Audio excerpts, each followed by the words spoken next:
रजिया, रजिया कहाँ हो तुम? अगर मेरा खाना बांध दिया हो तो जल्दी से ले आओ, नहीं तो जरा सी भी देर हो गई तो मेरा वो खड़ूस मालिक मुझे खूब खरी खोटी सुनाएगा। जी बस 2 मिनट, अभी लाई। 2 मिनट? अरे मैगी बना रही हो क्या जो 2 मिनट कह रही हो? तुम भी ना बस सारा दिन मजाक ही सोचता रहता है। ये लो खाना, और हाँ शाम को जल्दी घर आ जाना। अरे ठीक है मेरी माँ, लेकिन पहले जाने तो दो। हाँ तो जाइए ना, किसने बांध कर रखा है आपको? तुम्हारे प्यार ने, और किसने? हटिए जी, हर वक्त मजाक ही सूझता है आपको। अच्छा 2 महीने बाद बकरीद आने वाली है। बच्चियों का बड़ा मन है कि वो अच्छे से ईद मनाएं। उनके लिए नए कपड़े भी बनवाने हैं। हाँ मैं जानता हूँ, वैसे भी जो छोटा बकरा हमने पिछले साल बकरीद के लिए खरीदा है, मालिक से पैसे उधार लेकर, तो उसका कर्ज भी तो चुकाना बाकी है अभी। मेरी तो कुछ समझ में नहीं आ रहा कि इतनी सी तनख्वाह में ये सब कैसे होगा। तभी वहाँ उनके दोनों बच्चे भी अपने बकरे के साथ आ जाते हैं। अम्मी अब्बू देखो ना, अप्पी मुझे बादशाह को ये घास खिलाने नहीं दे रही। अच्छा ठीक है, मैं घास खिलाऊंगी, तुम उसे पानी पिला देना। रजिया और इकबाल इस बात पर हंसने लगते हैं। मुरादाबाद में रहने वाला इकबाल अपनी पत्नी रजिया और 2 बच्चों शामिया और रिजवान के साथ रहता था। 7 साल पहले उन दोनों की लव मैरिज हुई थी। दोनों का एक खुशहाल परिवार था। इकबाल शहर के एक छोटे से ढाबे में काम करता था। उसके हाथों में गजब का स्वाद था। खास तौर पर उसके हाथों से बने कबाब उस ढाबे की पहचान थे। शाम होते ही ढाबे के सामने लोगों की भीड़ जमा हो जाती थी और सभी की एक ही फरमाइश होती थी। अरे भाई 5 प्लेट कबाब जल्दी से, एकदम गर्म चाहिए भाई। हाँ गर्मी मिलेंगे, पर जल्दी नहीं हो पाएगा, थोड़ा तो वक्त लगेगा भाई। पहले से ही बहुत भीड़ है और सबको कबाब ही चाहिए। अच्छा तो फिर रहने दो, हमें देर हो रही है, हम कुछ और खा लेंगे। अरे नहीं यार, क्या बात कर रहा है, खाएंगे तो कबाब ही। यहाँ बहुत ही अच्छे कबाब मिलते, पता है। वो नहीं खाए तो समझ ले तेरा इस शहर में आना बेकार ही रहा। पर मूवी के लिए भी तो जाना है ना, और यहाँ तो टाइम लगने वाला है। मूवी छूटती है तो छूट जाए, पर कबाब नहीं छूटने चाहिए। अब भाईजान आप ये पैसे रखो, हम इंतजार कर लेंगे। ये इकबाल के हाथों का स्वाद ही था कि शहर के बड़े और नामी होटलों को छोड़कर लोग सिर्फ उसी के हाथों से बने कबाब खाने आया करते थे। लेकिन इसके बावजूद ढाबे के मालिक अरमान को इकबाल की बिल्कुल कद्र नहीं थी।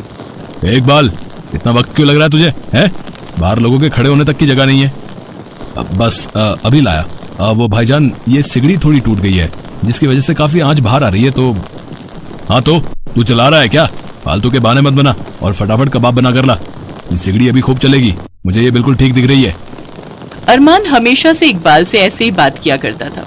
दरअसल उसने बकरा खरीदने के लिए कुछ पैसे अरमान से उधार लिए थे, लेकिन वो अब तक उन्हें लौटा नहीं पाया था और उसकी माली हालत भी ऐसी नहीं थी कि वो अरमान का उधार चुका सके। तो बस इसीलिए वो मजबूर था। अरमान ने उधार के बदले उसे अपने ढाबे पर काम करने को कहा। तनख्वाह के नाम पर भी इकबाल को बहुत ही कम पैसे दिया करता था, बावजूद इसके कि इकबाल के कबाबों की वजह से उसकी अच्छी खासी कमाई हो रही थी।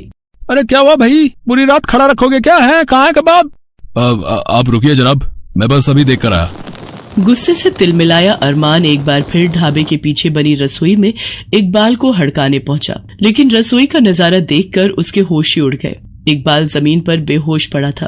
असल में कबाब जिस सिगड़ी पर सिक रहे थे, जो टूटकर बिखर चुकी थी, और जलते हुए कोयले इकबाल के ऊपर आ गिरे थे। इकबाल बुरी तरह जल गया था।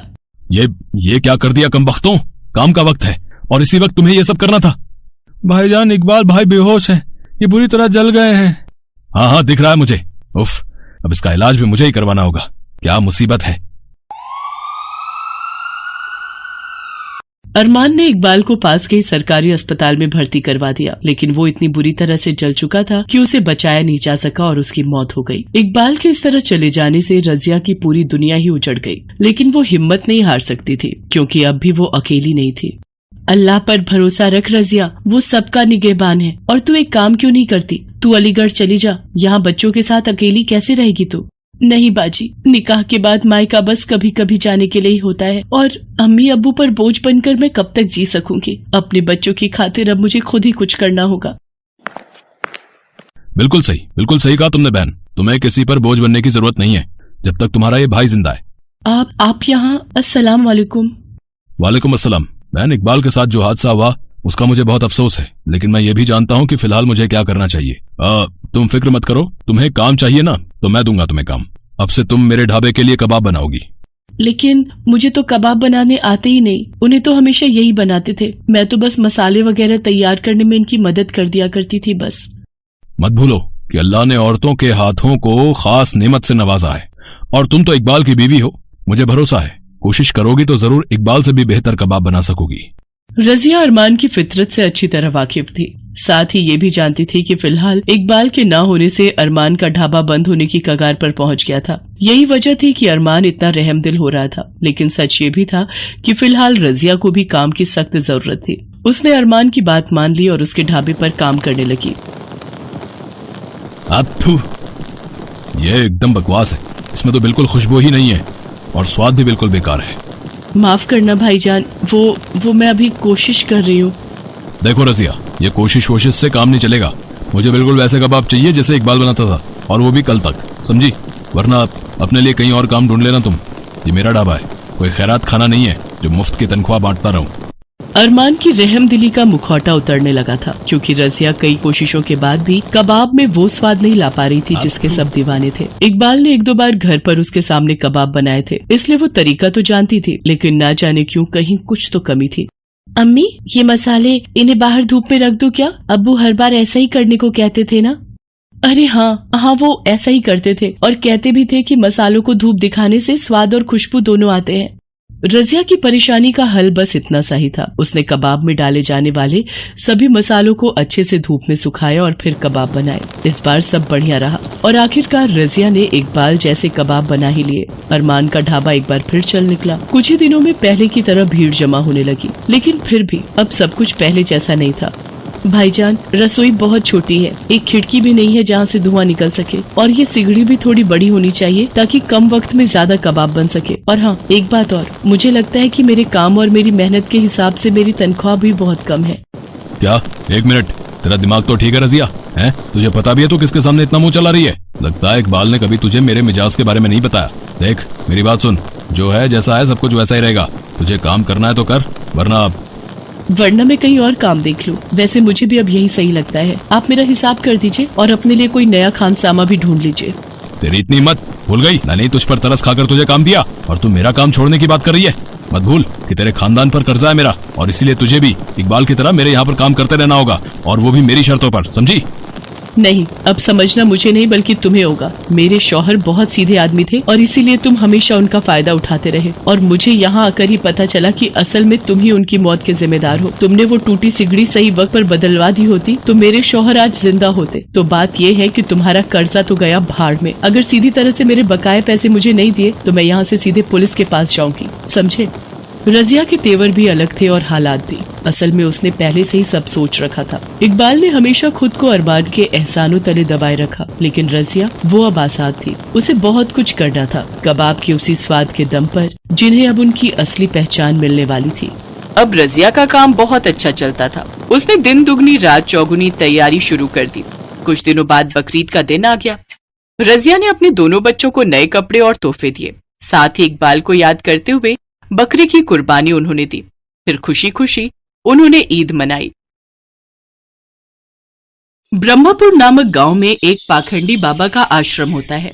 उस गांव के सभी लोगों का बाबा पर बड़ा विश्वास था। वो अपनी परेशानियों का हल ढूंढने या झाड़ फूंक करवाने बाबा के पास जाते थे। वो पाखंडी बाबा उन सीधे साधे लोगों को अंधविश्वास में फंसाकर उनसे पैसे ऐंठता रहता है। आयुष्मान भव। बाबा, मैं कई सालों से औलाद सुख के लिए तड़प रहा हूँ। मेरी शादी को 10 साल हो गए, लेकिन अभी तक मेरे घर बच्चे के किलकारियों से वंचित है। कृपा करके हमें कोई ऐसा रास्ता दिखाएं कि मेरी बीवी की सूनी गोद जल्द ही भर जाए। इसके लिए तुझे बकरी की बलि देनी होगी। बोल, तू तैयार है? लेकिन बलि देना तो पाप है ना बाबा। मूर्ख, अब तू तय करेगा कि क्या सही है और क्या गलत। इन्हें माफ कर दीजिएगा बाबा जी, इनसे भूल हो गई। हम बच्चे के लिए कुछ भी करेंगे, बलि भी देंगे। तो ठीक है, कल आश्रम में बलि चढ़ाने का महायज्ञ है। कल बकरी लेकर आ जाना।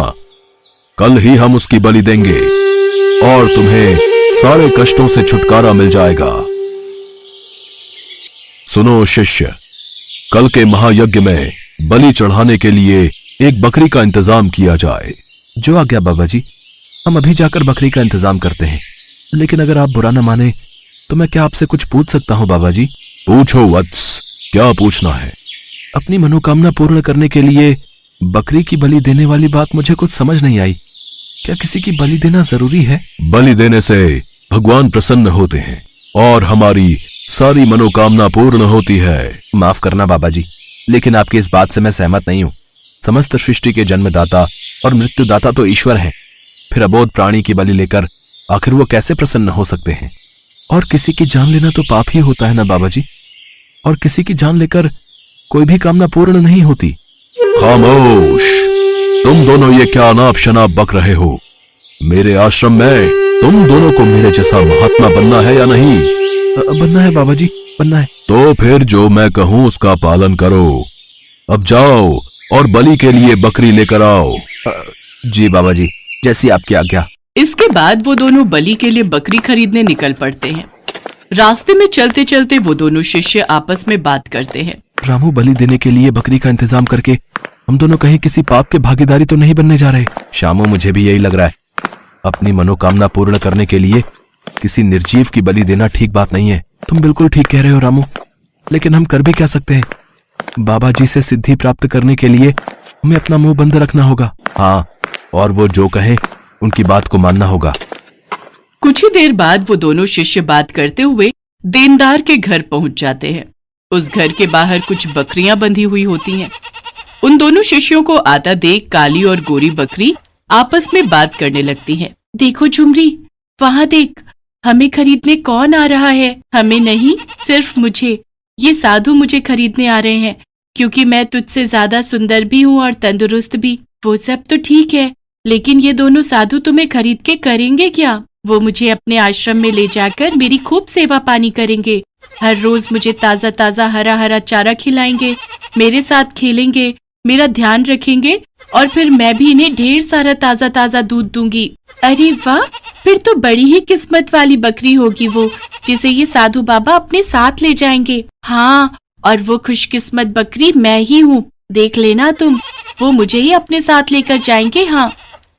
उन दोनों बकरियों को तो यही लग रहा था कि ये दोनों साधु बाबा है और उन्हें खरीद कर आश्रम में ही ले जाएगा, मगर वो इस बात से बिल्कुल अनजान थी कि ये पाखंडी बाबा के दो शिष्य थे और वो तो बकरी बलि देने के लिए लेकर जाने वाले हैं। फिर वो दोनों शिष्य देनदार लखन से मिलते हैं। बाबा जी की जय। पाए लागू महाराज। कहिए महाराज, आज यहाँ कैसे आना हुआ? दरअसल बात यह है, बाबा जी ने हमें यहाँ एक बकरी खरीदने के लिए भेजा हुआ है, मगर बकरी सुंदर होने के साथ साथ तंदुरुस्त भी होनी चाहिए। सुना तुमने काली बकरी? उन्हें खूबसूरत और तंदुरुस्त बकरी की ही तलाश है और वो तो बस मैं हूँ। तब तो महाराज आप मेरी वो गोरी बकरी ले जाइए, वो खूबसूरत भी है और तंदुरुस्त भी है। देखा, मैं ना कहती थी कि वो मुझे ही ले जाएंगे। यार, तू तो सच में बड़ी ही किस्मत वाली है। वो तो मैं हूँ ही। ये लीजिए आपकी बकरी के पैसे। शुक्रिया महाराज। माफ करना महाराज, मैं एक बात बताना तो भूल ही गया। ये बकरी हर रोज 8 किलो दूध देती है। अरे, हमें इससे क्या करना? यह बकरी हमें दूध के लिए थोड़ी ना चाहिए, बल्कि इसका इस्तेमाल तो हम बलि चढ़ाने के लिए करेंगे। कल सुबह तक तो ये बकरी भगवान को प्यारी हो जाएगी। ये बात सुनते ही मानो गोरी बकरी के पैरों तले जमीन खिसक जाती है। बकरी की आंखों में आंसू आ जाते हैं। माफ करना बहन, मुझे अपनी तंदुरुस्ती और खूबसूरती पर बहुत ही घमंड था, मगर मैं ये नहीं जानती थी कि मेरी यही खूबी मेरी मौत का कारण बन जाएगी। ये लीजिए महाराज आपकी अमानत, आपकी बकरी। कुछ ही देर में वो दोनों बकरी को लेकर बाबा जी के आश्रम में पहुंच जाते हैं। बाबा जी की जय। बाबा, हम ये बकरी ले आए। अब कल सुबह ही तुम इस बकरी को स्नान करवाकर बलि के लिए हाजिर करना। आज इस बकरी का आखिरी दिन है। ये बात सोचकर ही मुझे रात भर नींद नहीं आई, लेकिन हम कर भी क्या सकते हैं? बाबा जी का हुक्म टाल भी तो नहीं सकते ना। दोनों की बातें बकरी बड़े ध्यान से सुनती है और ये जानकर कि बाबा जी के शिष्य उसकी बलि देने के खिलाफ हैं, उसकी जान में जान आई। चुपचाप मौत को गले लगाने से अच्छा है कि एक बार उससे डटकर मुकाबला किया जाए। बकरी को नहलाने के बाद जैसे ही वो दोनों बकरी को आश्रम की ओर लेकर चलते हैं, तभी रास्ते में बकरी ने उनसे कहा, आप दोनों की बातें सुनकर मुझे ऐसा लगा कि आप दोनों भले इंसान हो, इसलिए मैंने सोचा कि मरने से पहले आप दोनों से एक बात साझा करके ही मरूं। अच्छा, वो क्या बात है? मैं जानती हूँ कि आज मेरी बलि देकर मुझे मार दिया जाएगा, लेकिन फिर भी मैं आज बहुत खुश हूँ। अच्छा, लेकिन वो क्यों? क्योंकि मुझे तुम्हारे उस बाबा जी पर हंसी आ रही है।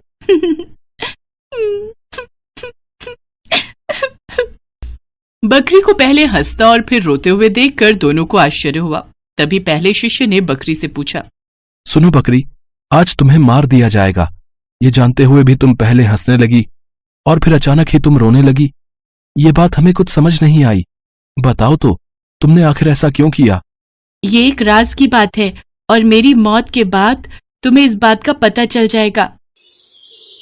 बाबा जी, आज एक अजीब घटना घटी। कैसी घटना?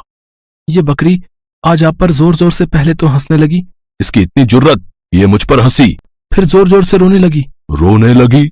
और जब हमने उससे इसके बारे में पूछा तो उसने कहा कि ये एक राज की बात है। राज की बात? कैसी राज की बात? वो तो इसने नहीं बताया बाबा जी।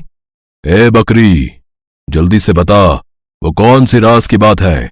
आपको मेरी बलि देनी है तो शौक से दीजिए। ए बकरी, हंस क्यों रही है? जल्दी बता। सच्चाई सुन पाओगे बाबा। मौत मेरे सामने खड़ी है, लेकिन फिर भी मैं हंस रही हूँ। इसकी सबसे बड़ी वजह है मेरी बलि। जैसे ही तुम मेरी बलि दोगे तो मैं श्राप से मुक्त हो जाऊंगी। कैसा श्राप, और रो किस लिए रही थी? पिछले जन्म में मैंने एक बकरी की बलि चढ़ाई थी। तब भगवान ने मुझसे नाराज होकर मुझे बकरी बनने की सजा दी थी। अब आप मेरी बलि दोगे तो आप श्रापित हो जाओगे। फिर अगले जन्म में मैं इंसान बन जाऊंगी और आप बकरी बन जाओगे। इसी वजह से मैं ये बात सोच सोच कर हंस रही हूँ। बकरी की बात सुनकर बाबा उसकी बातों में आ गया। उसे अपने अगले जन्म की चिंता सताने लगी। फिर बाबा ने कसम खाई कि वो कभी भी बकरी की बलि नहीं चढ़ाएगा। शिष्यों, आज से हमारे आश्रम में किसी भी तरह की बलि नहीं दी जाएगी। आज से ये बकरी हमारी प्रिय बकरी होगी। उसको साफ सुथरी जगह पर रखा जाए। हर रोज इसको ताजा ताजा चारा खिलाया जाए। इसको बाहर घुमाने लेकर जाओ और इसकी खूब सेवा पानी करो। ये अब मैं रोज ताजा ताजा दूध दूंगी। इस तरह उस चतुर बकरी ने मुश्किल समय में किस तरह अपनी अक्ल का इस्तेमाल करके अपनी जान बचाई और समाज को ये आदेश दिया कि मुश्किल घड़ी में हमें घबराना नहीं चाहिए। अपने साहस और चतुराई से हर मुश्किल का सामना डट